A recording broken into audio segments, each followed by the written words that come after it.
еще в 2011 году. Вот, я тогда, можно сказать, был уже на контракте там в одной команде, ну, сразу согласился и приехал вот 4 сентября или 5, точно не помню, ну, 5, наверное, и начал тренироваться с командой.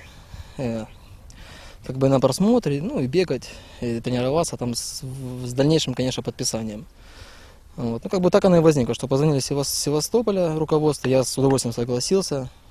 Вот, и очень этому рад, то, что с командой провел, можно сказать, полгода, с ребятами с многими подружился, дружелюбная команда. Вот, все ребята отличные, тренерский штаб, все хорошее, ну, все хорошо. И вот подписал недавно и очень этим доволен. Вот, то, что оказался в родных стенах. За твое отсутствие в Севастополе и в инфраструктуре, и вообще в севастопольском футболе многое изменилось. Скажу не то, что много изменилось, а вообще очень много. Ну, конечно, когда я уезжал, я помню, как все это было вообще, ну, как выглядел стадион и вообще все. Вот. И, можно сказать, за 14 лет проведения в России в Севастополе очень много изменилось и очень в огромный плюсище, можно даже так сказать. Конечно, город очень футбольный. Скажу так, что когда я был в сентябре, октябре, ноябре с командой и ходил на матчи, то я, конечно, был просто поражен, как в Севастополе любят футбол.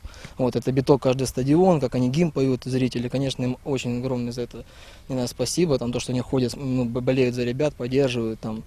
В общем, болельщики просто сумасшедшие. Скажу так, что я вот за последние 2 года был в «Жемчужине» и в «Химках», то, что если собрать всех этих болельщиков, то и полный стадион, наверное, не будет то, что в Севастополе творится. Как бы.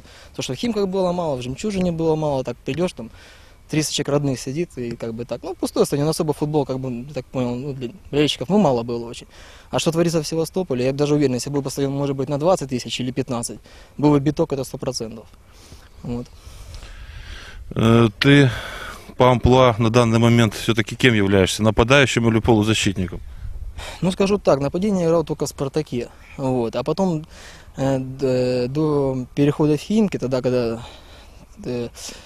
Червиченко купил «Химки», вот, ну, туда, получилось так, перешел сразу, и был тренер главный Яковенко, и он меня определил, как бы играл крайним, можно сказать, инсайд, полузащитник, даже у него под нападающими играл, то бишь, ну, на острие атаки только играл, если как бы как вторым, и то больше, ну, с краю, вот так вот, ну, в общем, скажу так, что с 2005 года нападение на острие как бы практически вообще не играл, вот, все время как крайний, ну, мне крайним и удобнее играть, лево, право, неважно.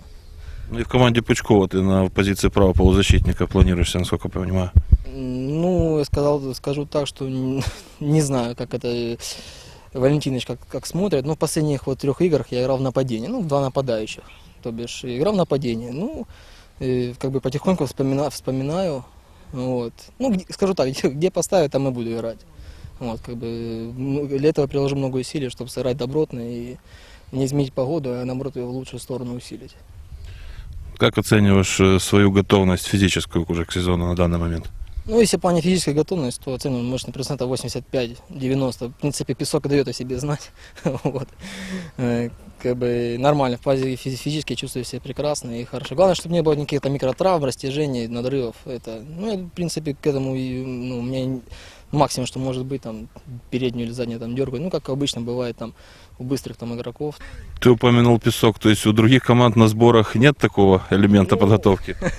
Ну, скажу так, что да, много я побывал в командах, как бы много поменял тренеров, как бы одни такое хотят, другое такое, у одних другой процесс, у третьих один. Ну, скажу, что песок, да, как бы было только, можно сказать, у Яковенко. Вот там у него, да, 4 тренировки было, там вот было такое, что, ну, это очень много рассказывать, как бы, ну, прошли и такое, как бы я к этому был очень сильно, ну, я готов. К песку, там, неважно, сколько там мы занимались, час, 2, ну, я бы, думаю, выдержал бы спокойно. Вот. Многие наши болельщики ратовали именно за подписание тобой контракта, поскольку для тебя Севастополь не должен являться пустым звуком, как севастопольцы.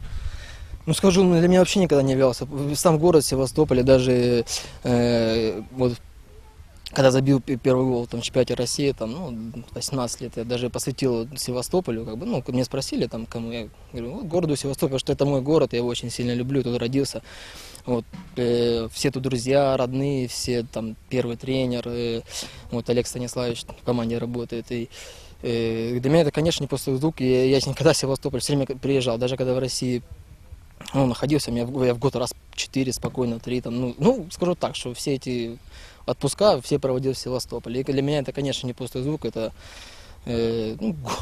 Севастополь есть Севастополь. Ну, родной город, действительно, город сумасшедший. Ну, я даже скажу, что я в нем и жить буду. Если пани кто-то меня спрашивает, вот, что ты там в Москве не остался, или там не живешь, я говорю, да что там вообще делать? Вот, если Севастополь это превыше всего. Настоящий искренний севастополец. Как бы за Севастополь биться, играть, стараться, и кровь из носа выигрывать каждый матч, и приносить команду пользу на поле. Спасибо.